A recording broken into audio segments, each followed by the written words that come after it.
किसी समय की बात है जब रेलवे यात्रा इतनी आधुनिक नहीं थी और ट्रेनें भाप से चलती थीं।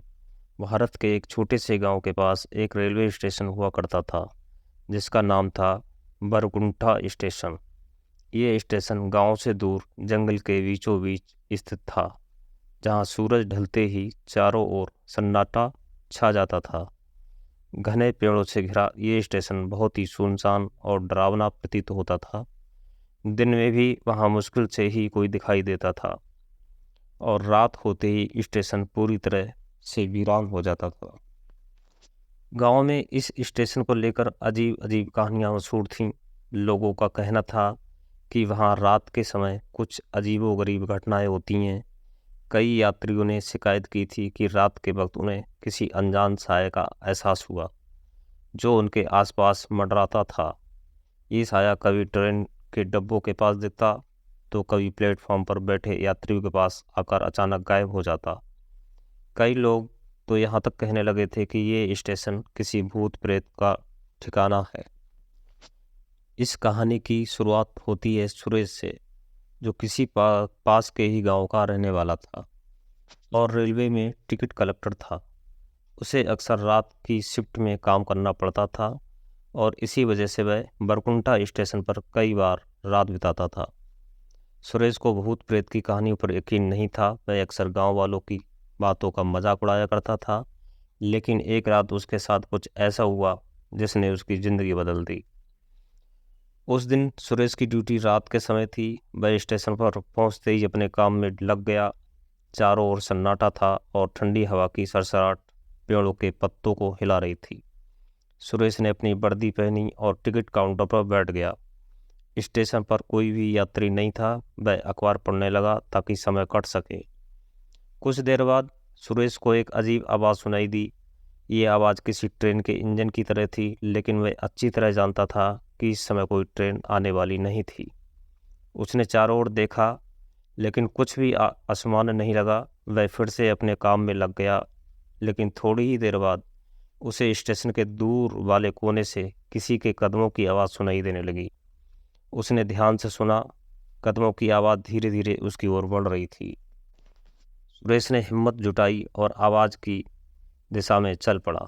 जब वह प्लेटफॉर्म के आखिरी हिस्से में पहुंचा तो उसे वहां कोई नहीं दिखा। उसने सोचा शायद उसे कोई भ्रम हो गया है, लेकिन तभी अचानक उसे अपनी पीठ पर किसी के हाथों का स्पर्श महसूस हुआ। उसने तुरंत पीछे मुड़कर देखा, लेकिन वहां कोई नहीं था। अब सुरेश का दिल जोर जोर से धड़कने लगा।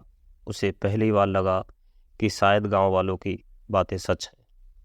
सुरेश ने घबराकर अपनी टॉर्च निकाली और इधर उधर रोशनी फेंकी, पर वहां कोई नहीं था। अब वह तेजी से वापस टिकट काउंटर की ओर भागा और अपनी कुर्सी पर बैठ गया। उसके माथे से पसीना बह रहा था और उसका दिल तेजी से धड़क रहा था। वह सोचने लगा कि क्या सच में यहाँ कुछ है या ये उसका वहम है। उसी रात करीब आधी रात के समय सुरेश को प्लेटफॉर्म पर एक महिला की परछाई दिखी। वह सफ़ेद साड़ी पहने हुए थी और धीरे धीरे प्लेटफॉर्म पर चल रही थी। सुरेश की हिम्मत जवाब दे रही थी, लेकिन उसने सोचा कि वह जाकर देखे कि वह कौन है। जब वह पास पहुंचा तो वह महिला अचानक से गायब हो गई। सुरेश को अब यकीन हो गया कि इस स्टेशन पर कुछ अजीब हो रहा है। अगली सुबह सुरेश ने गांव के कुछ बुजुर्गों से इस बारे में बात की। तब उन्हें पता चला कि बरकुंठा स्टेशन की ये कहानी बहुत पुरानी है। कई साल पहले यहाँ एक भयानक हादसा हुआ था। एक महिला जिसका नाम रामा था, अपने पति के साथ इस स्टेशन से कहीं दूर जाने के लिए निकली थी। ट्रेन के आने का समय हो गया था, लेकिन उनके पति का कोई अता पता नहीं था। परेशान रमा ने स्टेशन पर इंतजार किया, लेकिन ट्रेन छूट गई। गुस्से और निराशा में उसने ट्रेन के आगे कूदकर अपनी जान दे दी। तभी से लोगों का कहना है कि रमा की आत्मा इस स्टेशन पर भटकती रहती है और उन यात्रियों की तलाश करती है जो देर से आते हैं। अब सुरेश के सामने सवाल था कि वह इस समस्या से कैसे निपटे। उसने स्टेशन मास्टर से बात की, लेकिन स्टेशन मास्टर ने भी उसकी बातों को नज़रअंदाज कर दिया। लेकिन सुरेश को पता था कि उसने देखा वह उसकी कल्पना मात्र नहीं थी। उसने ठान लिया कि वह इस भूतिया रहस्य को हल निकालेगा। एक रात सुरेश ने तय किया कि वह पूरे स्टेशन का दौरा करेगा और पता लगाएगा कि आखिरी वह क्या हो रहा है। उसने अपने दोस्त अर्जुन को भी साथ ले लिया ताकि वह अकेला ना महसूस करे। दोनों ने रात का इंतजार किया और स्टेशन पर निगरानी शुरू कर दी। आधी रात के करीब जब स्टेशन पूरी तरह से खाली था, तब उन्हें फिर से वही सफ़ेद साड़ी वाली महिला दिखाई दी। वह धीरे धीरे स्टेशन के एक कोने से दूसरे कोने तक चल रही थी। सुरेश और अर्जुन ने उसे पास से देखने की कोशिश की, लेकिन जैसे ही वे उसके पास पहुंचे वह गायब हो गई। दोनों दोस्त अब हैरान थे और समझ नहीं पा रहे थे कि ये सब कैसे हो रहा है। कुछ दिन बाद सुरेश ने गांव के पंडित से सलाह ली। पंडित ने उसे बताया कि उस आत्मा को शांति तभी मिलेगी जब उसकी अधूरी इच्छा पूरी हो जाएगी। सुरेश ने पंडित से पूछा कि आखिर में वह अधूरी इच्छा क्या हो सकती है। पंडित ने बताया कि शायद वह महिला किसी की प्रतीक्षा कर रही है और जब तक वह प्रतीक्षा पूरी नहीं होगी उसकी आत्मा यूं ही भटकती रहेगी। सुरेश ने फैसला किया कि वह उस रात स्टेशन पर जाकर उस आत्मा से बात करने की कोशिश करेगा। उसने पंडित से कुछ तांत्रिक उपाय भी सीख लिए ताकि यदि कोई अनहोनी हो तो वह उसकी रक्षा कर सके। उस रात सुरेश ने स्टेशन पर अकेले ही जाने का फैसला किया। वह स्टेशन पर बैठा इंतजार कर रहा था। आधी रात बीत चुकी थी और तभी अचानक वह महिला फिर से प्रकट हुई। इस बार सुरेश ने अपनी पूरी हिम्मत जुटाई और उसके पास गया। उसने धीमी आवाज में कहा, कौन हो तुम और क्या यहाँ क्या हो? उस महिला ने धीरे धीरे अपना चेहरा सुरेश की ओर घुमाया। उसकी आंखों में एक गहरी उदासी थी। उसने कहा, मैं रमा हूँ।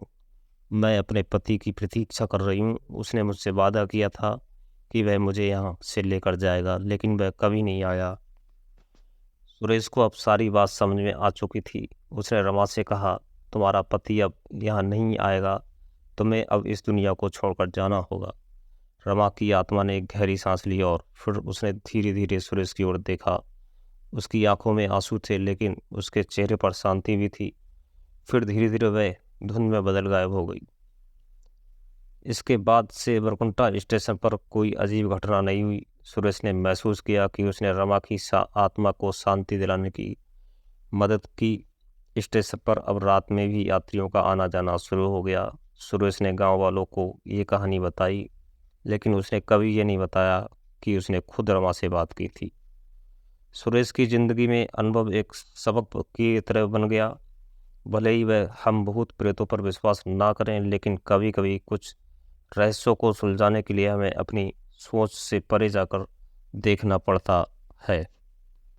बरकुंठा स्टेशन की वह भूतिया कहानी अब इतिहास बन चुकी थी, लेकिन सुरेश के दिल में वह घटना हमेशा के लिए बसी रही।